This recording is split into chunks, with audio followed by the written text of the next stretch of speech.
Welcome back to Optimize Health, where we're making easy, healthy, and delicious meals that are keto, gluten-free, and often sugar-free. Today we are making a sugar-free vanilla bourbon pumpkin pie that is going to be a cauliflower and proprietary flour blend crust. I've also added some cake batter flavored vanilla cake batter flavored protein powder, about 1 serving of this protein powder for about half a cup of almond flour, and then about 1/4 to half a cup of my proprietary flour blend. I added 2 teaspoons of organic. You should talk to your doctor, healthcare provider, or veterinarian to see if any of these recipes, suggestions, or contents of these videos are right for you. Nothing contained in these videos are intended to be taken as medical advice. Use at your own risk. The stevia, which is just green leaves that have been dried, and they're powdered up very finely, so the crust is a little green. What I'm starting with here in this bowl is riced cauliflower. I have about a half cup of that. That's going to be paired with my dry flour after I've melted approximately 2 tablespoons of butter. You can probably make this pie vegan. I have done a smaller pie that did well, vegan recipe that was coconut oil based. And so I used about 2 tablespoons of coconut oil instead of butter.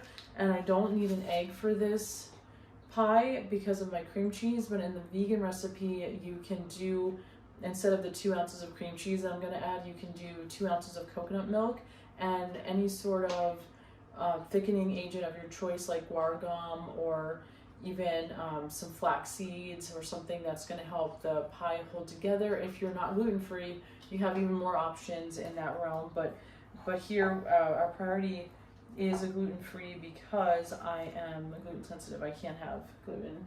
So I'm going to heat this gently in the microwave for about 30 seconds. I tried softening my butter a little bit prior and just left it out for maybe like 45 minutes to an hour. It's a little soft, but you know, it's not quite at that point where we can mix it. A lot of these shortbread recipes are going to suggest that you keep your butter cold to help facilitate the dough to bake better and to come out better in the shortbread. That's probably good, but I've done it before like this and it's been fine. So we're not quite making cookies. We're going to add a wet ingredient on top of this crust, so I'm not too concerned. I do think this is warm enough that it's going to melt in okay. So 30 seconds was good. I try to keep this a low moisture. My cauliflower has been riced and raw up until that point that I microwaved it, so it doesn't usually make a whole lot of liquid when I'm working with it in this context. So I've mixed in that butter. It went pretty easily. I've got approximately half a teaspoon of high quality vanilla extract. I'm gonna do approximately half a teaspoon of high quality almond extract, and we are going to add a little bit of this stevia. Oh, sorry, I already did that. But we did add a little bit of this stevia. I got mine from Frontier Co-op. I bought this bag. I think it was 20 bucks. It's very sweet. So I would say compared to sugar, I probably use about half of what I normally use as far as volume of sugar goes. Probably, it's quite condensed. You may want to do some taste testing and just see for yourself what you like.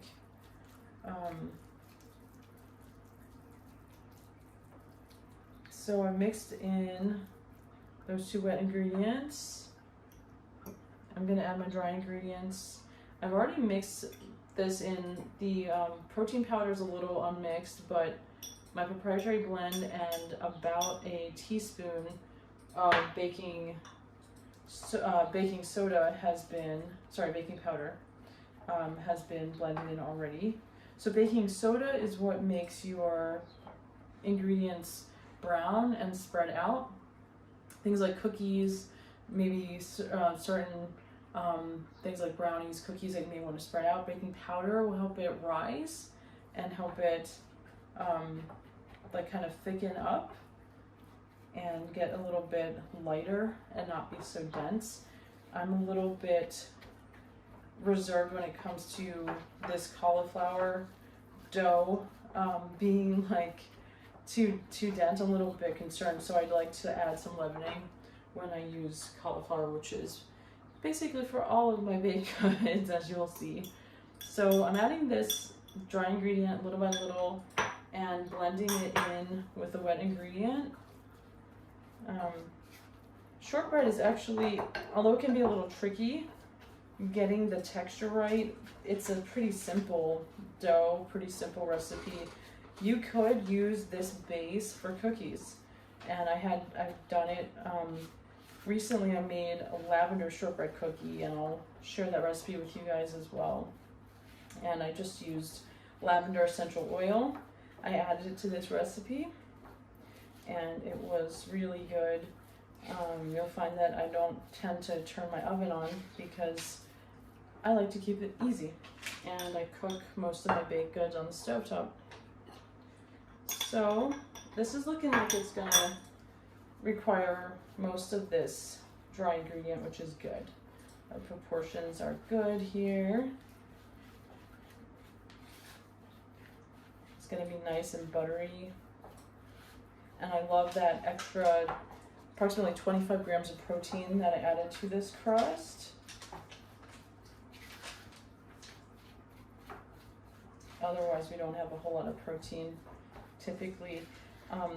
The reason I did approximately the ratios that I didn't add more protein. I did an experiment not too long ago, and it was a good learning experiment to see the threshold for protein powder in these keto and low carb baked goods. And I found that really it's probably about less than 20% volume. You need to keep it definitely under 30% or so. So I'm working with maybe 10% volume here, and I think that we have no compromise of the texture of our crust.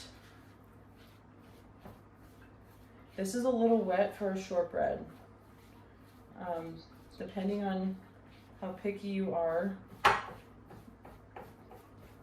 you may want to add a little more coconut or a little more almond flour.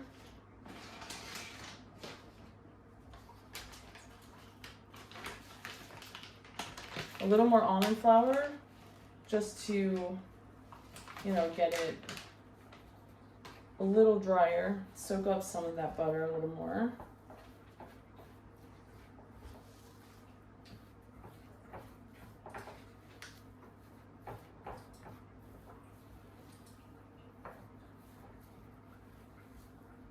So you want to start to see your dough crumble a bit, and this is getting very close. I'm not going to be too picky because I think it's going to turn out just fine in this recipe. It's coming together pretty well as a dough, and everything is well mixed. So I am going to start pressing it in. What I'm going to also do on the side here is get my pumpkin started and my filling. What I want to do is take about 2 ounces of this cream cheese and place it in this Pyrex. Melt this, definitely with the explosion protection, because it will, but it's worth it. If you see in about 30 seconds, it's gonna pop. Don't be alarmed. It softens it up to a point where it's really easy to add and mix in this pumpkin, and it turns out just fine. So it will be a little messy, and I may stop it after about 20 seconds. Give it a second, let it do its last explosion there before you remove it. All right, so we have a little bit of a mess. but it's so soft. Soft and it's ready.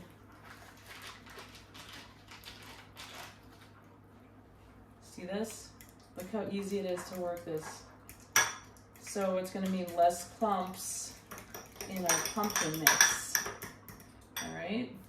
So I'm going to add about half of this pumpkin in here. And so I have mixing room, and I'm going to mix in most of my ingredients. I'll show you my little trick to keeping my kitchen low mess and less work. Just don't want to dirty another bowl, that's all. So we're going to mix this in.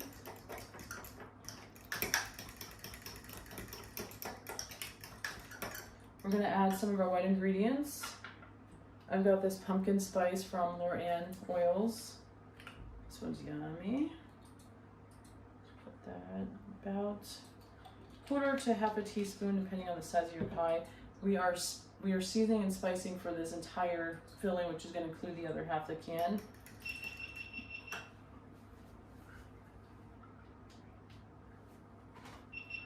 So I'm going to add our pumpkin pie spice mix from Trader Joe's. Love this one. And for this whole pie, I like to add about a teaspoon and follow up with a little extra cinnamon because it's wonderful. So about half a teaspoon more of cinnamon. Now, the last time I made this pie, about a tablespoon of bourbon was good. About half a shot. So let's just add that. Should be good.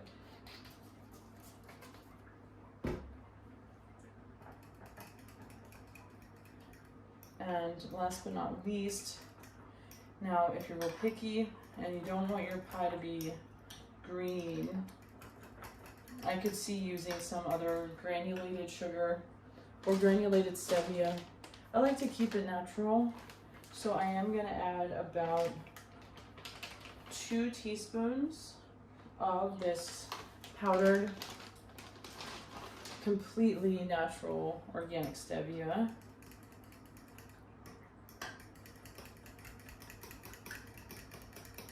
It's not too green. It looks more like a butternut squash. It doesn't have the deepest orange, but we're gonna blend in some more pumpkin, so there's still hope. Feel free to get fancy with an immersion blender or a whisk if you need a workout and you want to work out some of these finer cheese, cream cheese lumps. I'm not going to. It'll turn out good. They'll melt up. It'll look and taste good. So what I am gonna do is press in this crust, and I think this is, I don't know if it's gonna be more than we need, but I think we're gonna just make it a little thicker if that's the case. But this is about a 9-inch pan.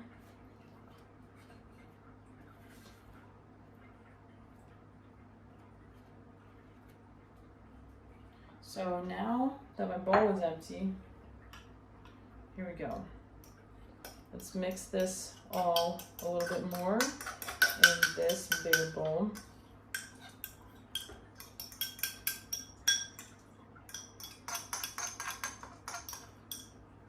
Get most of that out of there.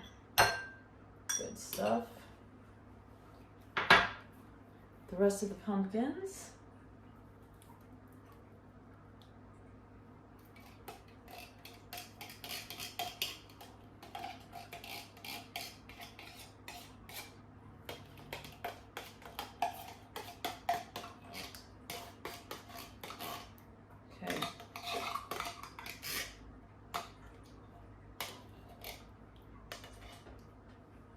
I don't really add any other liquids.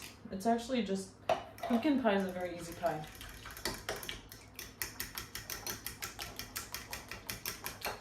Mix that up.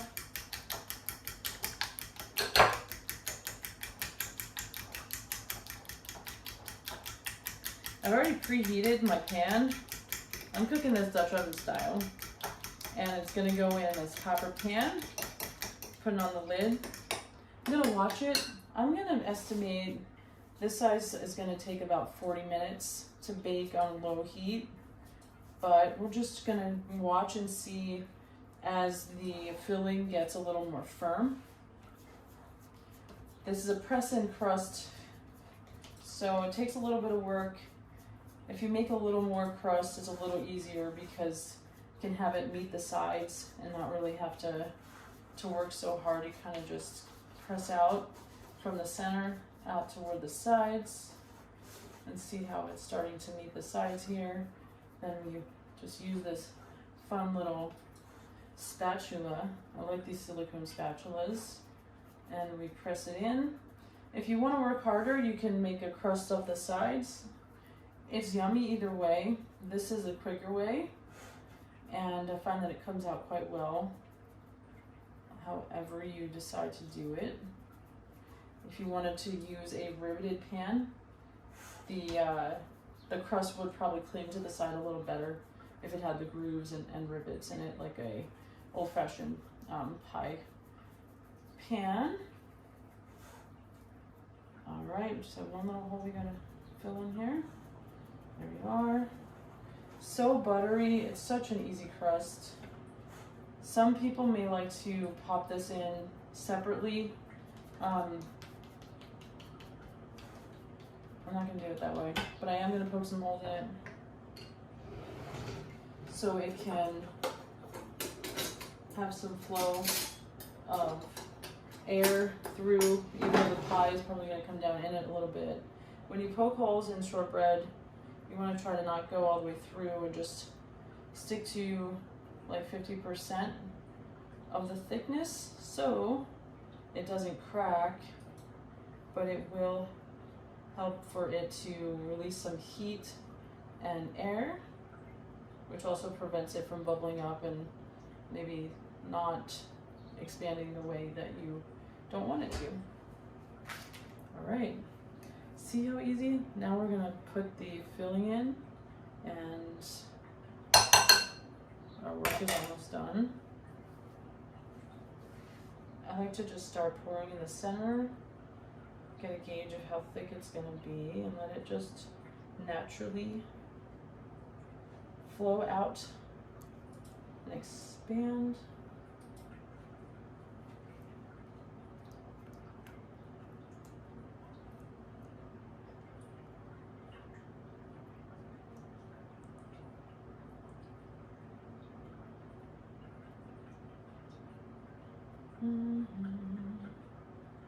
Okay.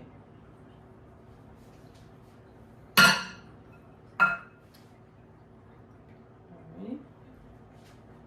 A little bit of a mess there, but okay, so we've got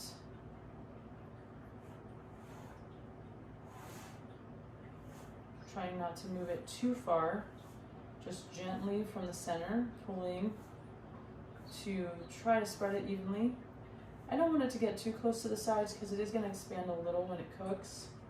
Don't worry, even if you mess up a little bit, it's still going to be really yummy. So, it's more about fun and flavor. Okay, smooth that out a little bit. Yeah. So, got my Dutch oven ready, really hot. Really ready over here. It's complete enough of that. I need to turn it down. Put it in a minute. So I like to cook it at a lower heat, and it does take a little longer, but it's worth it. It takes a little skill, or you just drop it and it's fine.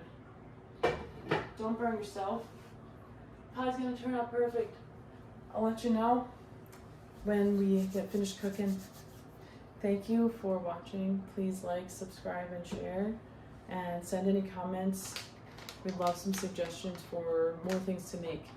More desserts, more foods, more party foods, anything that you think we can help with. Thank you.